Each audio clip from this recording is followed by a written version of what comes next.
is up, sexy people of the internet? It is Dave, it is Duncan back from Metal Epidemic for another album review. For this review, Duncan and I have been checking out the new album from Australian grindcore band King Parrot. The band's new album, A Young Person's Guide to King Parrot, will be released on June 6th via Dead Serious Recordings.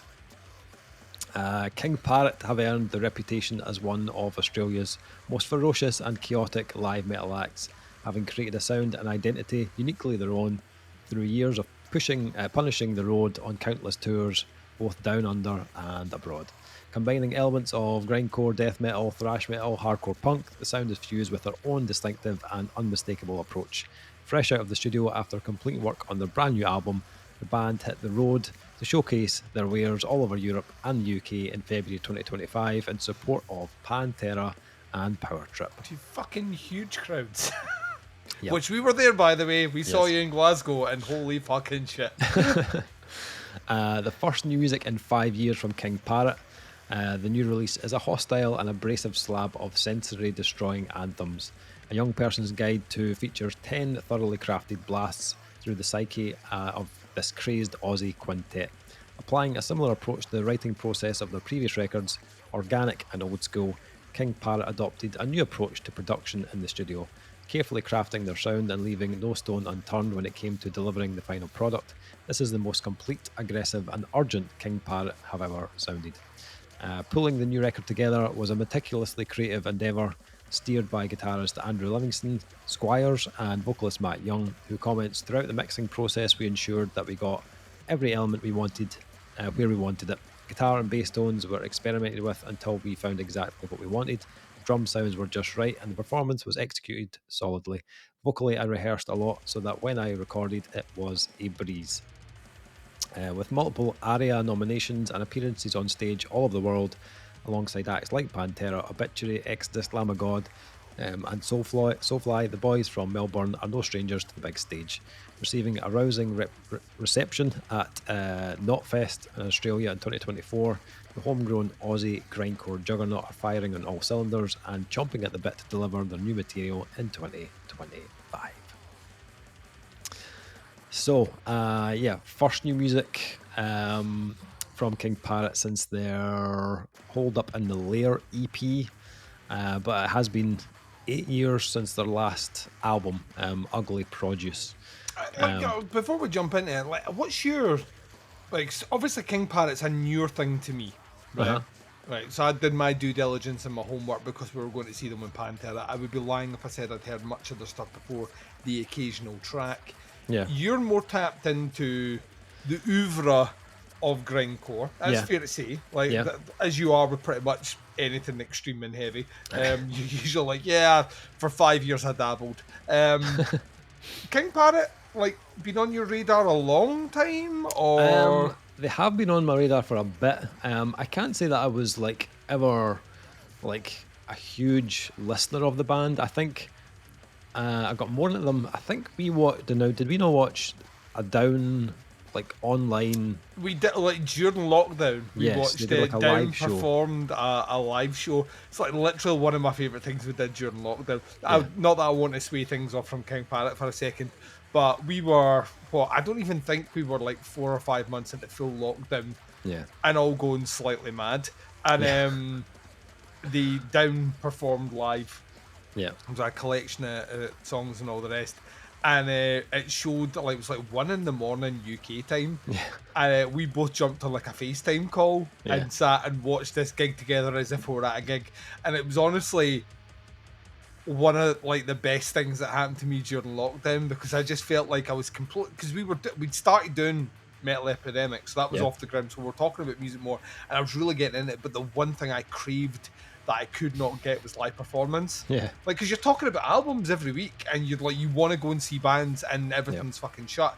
And we saw that, and you're right, cause Phil is in charge of the record label that King Parrot are releasing music on. And I will tell you this, if you're on his record label, he will promote you by the way. Yes, he will. So basically, the kind of pre-gig thing was just a highlight reel of singles of different bands, and King Parrot was, and I think that might be the first time I heard them as well. properly, to the point where I was like, oh, this is interesting. Yep. But Yeah. like in terms of how these stack up, then in terms of like the I don't know if Grindcore has a Facebook group page. It probably does.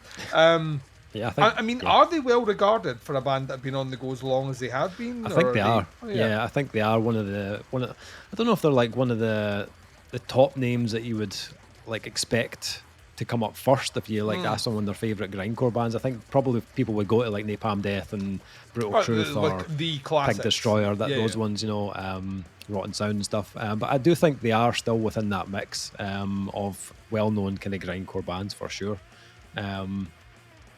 So yeah, I was well aware of the band, and I'm sure I had listened to bits and pieces of them before, but I wouldn't have said like I was a die-hard King Parrot fan. It probably was when we saw them with Pantera in Glasgow. That's when I was like, all right, okay. They're playing to a huge, like, Grindcore should not be playing to that size of crowd, you know what I mean? Like, just in general, especially in support, and we both come away from that. I thought, like, I know we might get hate from people that are Parrot fans. I prefer them over Parrot. I thought they were. Same. But I thought, like, they were fucking fearless on stage. It's a big venue. Oh yeah. And they came out like just like hit the stage hard and did not let up for the 25 minutes they were on stage or something. Yeah. It was relentless. Yeah. It was kind of fucking awesome. Yeah. They were. I mean, I get the feeling these guys are probably more at home in a tight, sweaty room. And like they were the first band on, so you got to expect the sound was never going to be. Sound wasn't great. But even with that, they brought so much energy, so much personality. They did not hold back like 1 second.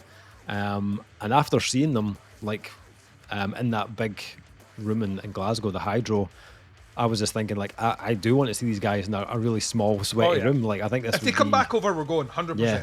For sure. 100%. They would absolutely, like a venue like Slay or King Tut's, they would destroy a venue like that. It'd be awesome. There would be death. Yeah. They also had a really good sense of humor as well, which Australians, comes across. like we're kindred spirits, man. We're cousins practically. So yeah, they get it.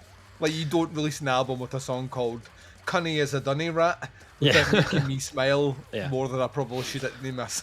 Yeah. They're from Melbourne, so they share some background with another Australian band that I love, being the Mighty Bloodduster. Yeah. The drummer of Bloodduster, Matt Rizzo, he played in King Parrot for a while, a couple of years back in like the early days, as well as another guy called, I think it was Matt Sanders, who also played drums in Bloodduster at one point. So everyone's at this point, who hasn't played drums in Bloodduster? Yeah. So like, I mean, everything's coming up Davey for this album. Really, I was just like, yes, this is one that we definitely need to check out, for sure. So what was your kind of take on this, like as a kind of like first album experience of King Parrot? What did you think? It's an absolute banger. I fucking absolutely love this. Yeah. I'm not the biggest grindcore fan. We've spoken about this before. I think it depends what you do with your grindcore. That will get my attention. Yeah. Like, I think if you are... We've reviewed some on here before. What was it? Fucking Beaver's Cleaver Machine or whatever it was called. Belarus Beaver. Yeah, Swedish Beaver Mafia or whatever they were called. Like that to me, it was, you know what I mean? Like, when we sat and we listened to, what was the name of it, sorry? Belarus Beaver, I think it was. Belarus, because people will be like, Swedish Beaver Mafia? And they're like, that's going to take you to a site you don't want to go to. I didn't send you there. But, like, to me, Belarus Beaver was, like, 2 or 3 songs of something I could kind of get behind, but then it was a whole album of it, and my interest waned. Yeah. Right? I think bands that interject, like Pig Destroyer, a great example of this. Bands that do something with it. It's their simmed, but it's not the simmed. Yeah. You know, that's where grindcore works for me. It's most lethal. And that's where King Parrot kind of fucking rule.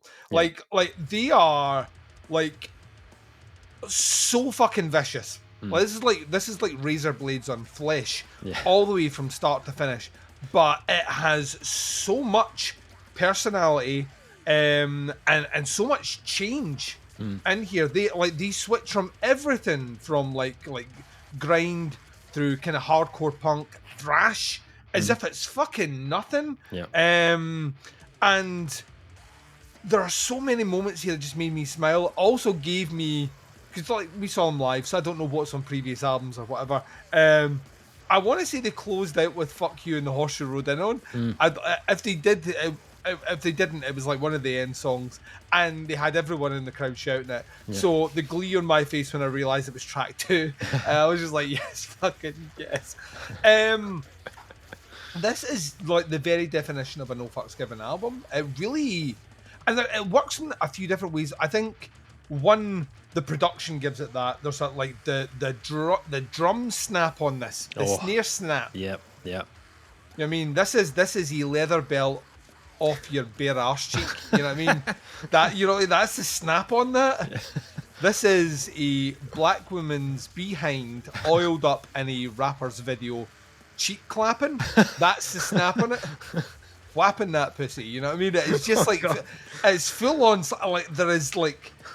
It is so snappy in the best possible. The drums have like fucking punch, like right through this one, and it's triggered in the best possible way. It's triggered in an old school way that makes me happy, where someone isn't like completely changing fucking sounds. It just triggers, but it is so technically fast. The drums in this are scarily fast. The guitars. There's loads going on here. There's everything from there's the lead work in this is fucking mind blowing for a start, which makes me think they could do anything. Like I honestly, King Parrot decided they were just going to do a thrash album. It'd be the best thrash album I heard this year. They decided they want to go like full on punk. I'd be fucking there for it. Nipple tassels, the works. I think it just they deliver like in spades with everything they do. The vocal performance on this. My fucking word, right?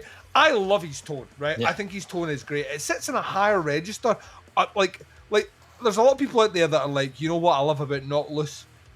Is until Not Loose, vocalists didn't sing in that register. Did they fuck, right? King Parrot, go back and listen to it. He's always been in that register. It's a kind of higher attack, which is not how grindcore bands are supposed to be. Grindcore bands sit mid to low register. They don't sit upper register, right? He sits upper register, and it is like an extra razor. It's like Gillette with a chainsaw on the bottom to shave with. Just an extra level of razor, an unnecessary need for like a 7th razor. It cuts through fucking everything. And it is this wonderful. It's a wonderful tone, and it is like it sounds sore. It's absolutely fucking brutal. The way he can deliver his vocals without taking a breath is remarkable. So I'm only going to assume he's got an oxygen tank up his arse, right? Because the speed and delivery at times is baffling. But also completely fucking audible. You can make out every fucking word this guy says. Go and show me how many other grindcore bands have frontmen where you like legitimately pick out word for word they're singing. It makes all the fucking difference because you get all that personality from the tracks through. And the switches in this album, like there are no two tracks really side by side. It's a grindcore album, so it's like 25 minutes, 10 songs. It's short as fuck. But there's no two tracks side by side that really... There's no feeling like someone's handing like a baton at the end of the song that's been picked up and continued on. They're very, very smart to keep things moving in interesting ways. So if one track... I mean, they're all pretty fast, but shades of fastness at this stage here. They'll really hit you with a lot of movement, but a lot in the songs which will keep things much more memorable. Like, after about the second listen on this, I knew where the breakdowns were, I knew what the breakdowns were, and I knew what my favourite bits and all the tracks were, I knew how it was going to be delivered. And it just, like, track for track, it just fucking delivers. Like, there ain't no weak spot here. And, like, on my 5th listen of this album, I was like that, you know what, I feel like I'm wanting to love this album, and that's why it's pushing higher and higher in my like opinions. Is like I'm willing it to be this good, so I'm gonna, you know what I'm gonna do? I'm gonna take a day off from listening. I'm gonna come back and I'm gonna be like absolutely brutally fucking critical. I'm gonna dissect this with a fucking scalpel. And I got to the end of it, and I loved it more than I did before in the previous 5 listens. I just think it consistently, it weirdly just makes me happy, and I don't know why. All the way through it, I just can't stop smiling. I think it's a bit to do with their sense of humor. I think it's a lot to do with the energy of the album, which kind of feels at times like a young man's album. Like, as if you told me this was a debut, I'd be like, that. Yeah, of course. Like, they're putting everything on the fucking line here. Yeah. This album, right, finishes with a track called "Pissing on the Fist of the Law." Maybe my favourite closer on an album this year. This track is fucking fire. So much so that, and I'm going to put it on recorded evidence because she's not going to believe you when you say it. If I get hit with a bus tomorrow, play it at my funeral. Right? Play at my funeral, right? As my mum is sitting down weeping inconsolably, be like, that Duncan wanted this, right? And then just like a montage of pictures of me doing this, just with this track. It's fucking awesome. And the thing is, as I got through this with its amazing production, like urgent delivery, great songwriting, amazing switches, and awesome vocals, all I could think to myself, I do this from time to time, but all I could think is all the way through this album was like that. I am loving this album right now. Dave is loving it more. Right? Like I legitimately, like I was excited about how much I was enjoying it, but I was more excited because I thought you would enjoy it more than me. I like, just as a summation before I hand it to you, I think this is fucking awesome. Like, absolutely awesome. I've rinsed this to death. I will continue rinsing this album. It is, there's not a foot wrong on this. Yeah. Front to back. So yeah, like, continue playing with, I think they're about to go back at with Pantera. Yeah, I think they are, yeah.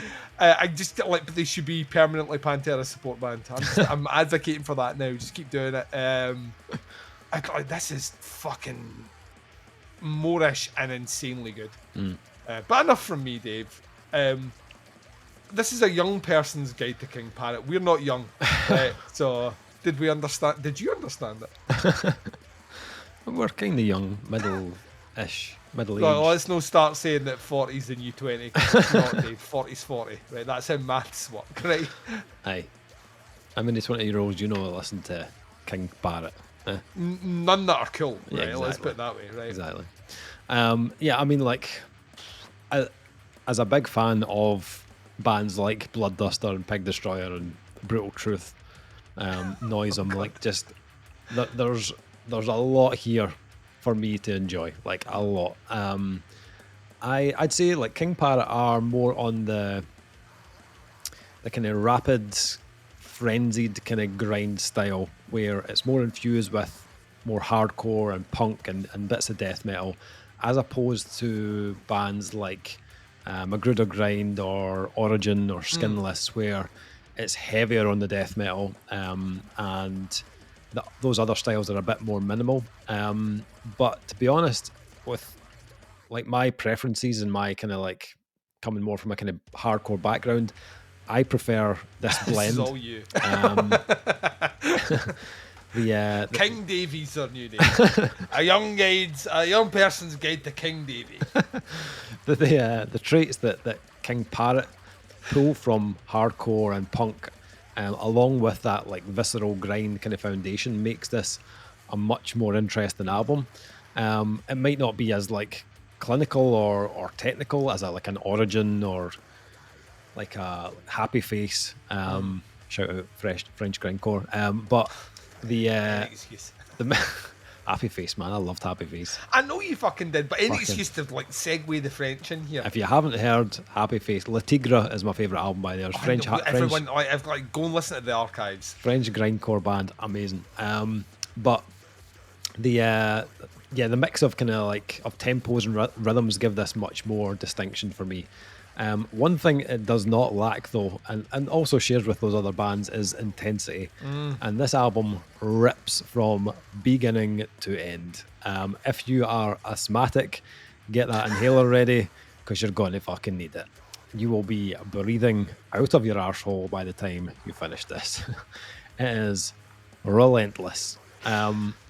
But what is really interesting and kind of odd is where an album like this would usually feel exhausting to listen to, A Young Person's Guide is the total opposite. Spin it again. Yeah, as soon as it's over, you're ready to go again.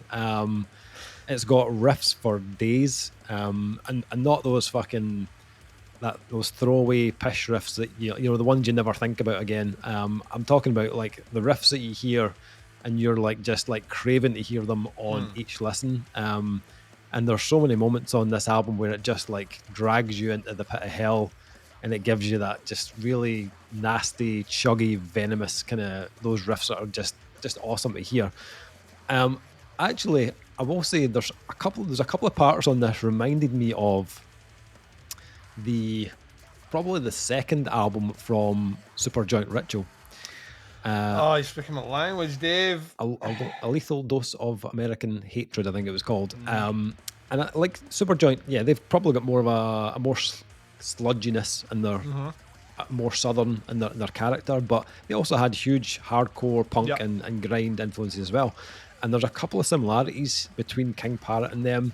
And like that band, the guitar work on this is killer. Like, they are playing at ridiculous speeds, but it never sounds messy. There's always precision in the guitars. And that's one thing I'd actually say about this release in comparison to their last album in 2017. They've definitely kind of elevated that side of things. This album sounds much tighter, much more controlled and just shredded sounding. There's less fat on this. Not like grind tends to be like overly fatty or like overstays its welcome. You know, the ideas never linger on too long or become repetitive, but everything is designed to give you just the leanest version of King Parrot. And at 25 minutes long, it's just so easy just to stick on again and just hit repeat every time it finishes. I agree with you. Vocally, this is ace. Awesome. Matt Young, or Youngie, I think he goes by. He has like no off switch. Like, he is just rabid, like completely unhinged on this album. And like that's exactly what you want. What you see and hear in a live performance with that energy and ferocity is exactly how he sounds on this album. But what I love about him as a vocalist and his delivery is the fact he's just full of personality. And like you said, completely audible. It's bizarre how yes, audible he actually is for his tone. You shouldn't have that. Yeah, I'd say a lot of the more extreme grind bands, it's extremely difficult to actually make out what they're saying. But lyrically, you can make it out. There's also, you know, there's a bit of humor in there as well, and you get that like from the song titles as we mentioned. Cunning as a Dunny Rat was one of my favorites as well. That's just awesome. But there's also tracks that do have like a more kind of serious tone to them as well. So, you know, it's not like an album that's like just a complete piss take. Like, they are obviously serious in certain tracks and certain themes that are being used. And yeah, I really enjoyed being able to understand what he was screaming about. I think it made it more kind of relatable in a way. Like, very, very little to dislike here. Like, I've been a big grind and extreme metal fan for a while, and this is like easily like top tier material in those genres.